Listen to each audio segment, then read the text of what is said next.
This is a Sports Catastrophe production. Hey there, Heather, ho there, it's Jack Cutter Diamond. Welcome you to another Sports Catastrophe Birthday Boy. And the birthday boy for today, July the 28th, is a Cincinnati Reds broadcasting legend who called Red games on the radio for 4 decades. And he's still around. Well, not in broadcasting, but he's still living. He's known for his tenure as being the voice of the Reds on the radio network, opinionated, zealous, and contentious style. He is Marty Brennaman. Yes, I know the last name sounds familiar, but I'll get to that later. But anyway, Marty Brennaman attended the University of North Carolina and began his broadcasting career for many years doing the Virginia Squires games of the ABA. And then he would be a baseball announcer for the Mets AAA affiliate in Tidewater. Brennaman was hired to be the voice of the Hokies for Virginia Tech, sports, football, and basketball. But he got an opportunity he couldn't pass up in '74 and went to the Cincinnati Reds. He would join former Reds player and the youngest player in a Major League game in history, Jul28, on the Reds radio team in 1974. Marty and Joe were an institution in the city. Brennaman's trademark call of a Reds victory, and this one belongs to the Reds, was coined during the second game.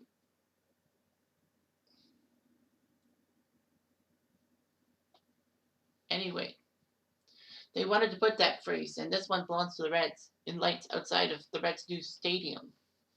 2003.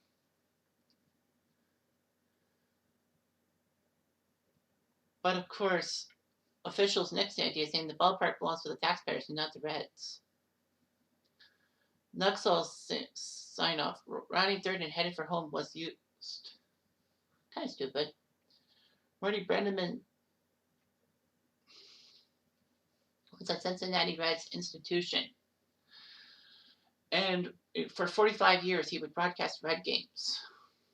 In fact, his first regular season game as a Reds announcer, he was behind the mic when Hank Aaron got his 714th career home run in Cincinnati as a member of the Braves. So that was a bit shocking. Brennaman was also known for his notable call when Seaver got his no-hitter in '78 as a member of the Reds. Jason the first, and Tom Seaver has finally done it. He's got a no-hitter. He also did Pete Rose's 4192 career, 4,192nd career hit in 1985. Kick the show. And so there it is, all right. Hit number 4192. He did Tom Browning's perfect game in 1988. The 1-2 the Woodson, strike 3, and Tom Browning has pitched a perfect game. He would do the 500 and 600 career home runs of Ken Griffey Jr. on the radio. Griffey knocks down the door to Cooperstown or something like that. He was behind the mic for the Reds' World Series victories in '75, '76, and '90. He would also call Roy Halladay's no-hitter for the Reds. I guess the regional radio networks were allowed to broadcast those games between the Reds and the Phillies. So, yeah, that makes sense because, he's a Reds announcer. Jay Bruce's walk-off to clinch the NL Central for the Reds in 2010, although his son would do the TV call, it would be much more memorable. He would call Homer Bailey's no-hitters in 2012, 2013, and Jake Arrieta's no-hitter in 2016.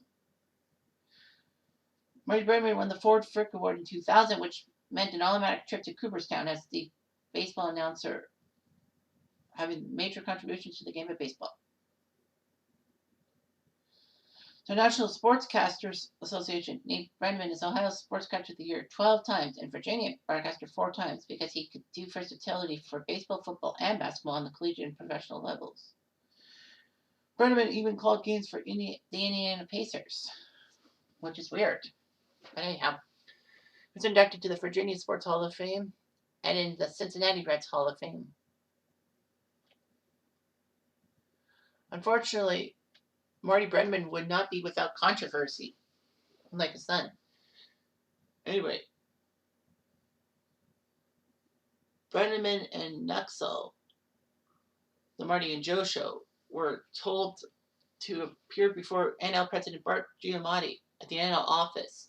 Accusation that Brennaman incited the crowd to cause a delay of the game after Pete Rose had hit Dave Pallone.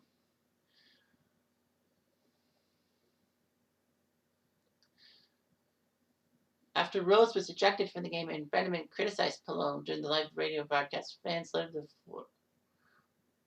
the field with debris. Brennaman said, "I still maintain we were right. I'll never apologize for that. They accused us of inciting a riot. I don't think we did then, and I don't think we did now. But I don't think they got punished." Anyway, Brennaman had to apologize one time in 2007 when the Reds were on a road trip to Oakland, Seattle, Philly. They comparing an upcoming road trip to the Bataan Death March because the Reds were the worst team in the National League. Time. Marty Brennaman got in trouble for making accusations against Cubs fans and the Cubs team in 2008.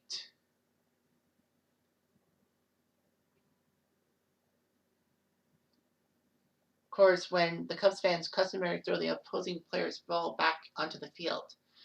The field was actually littered with multiple balls on this case, and Brennaman criticized them, saying that,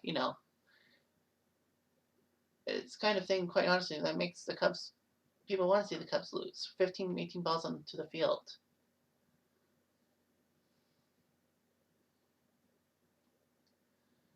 Anyway, yeah. And Marty Brennaman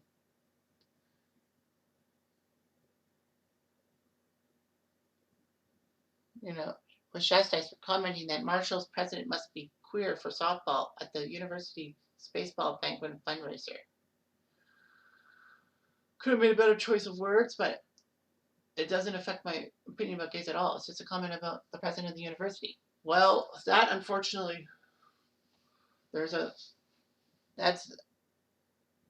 segue into something else. Brennaman has 3 children, a son and daughter from his first marriage, and a daughter from his second marriage. Anyway, his son Tom Brennaman is a legend, or was a legend in baseball, who was part of the Reds, Cubs, and Diamondbacks play-by-play systems. It was one of the best Fox MLB broadcasters after Joe Buck. So anyway, the Reds hired Tom Brennaman to join his father in the radio booth by 2006 and doing play-by-play on TV in 2007.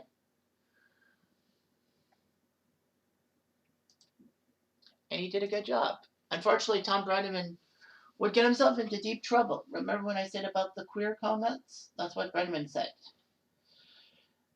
Well, Marty said, unfortunately, the apple didn't fall far from the tree, as Tom Brennaman was caught during a hot mic at a game Reds against the Royals, saying Kansas City was I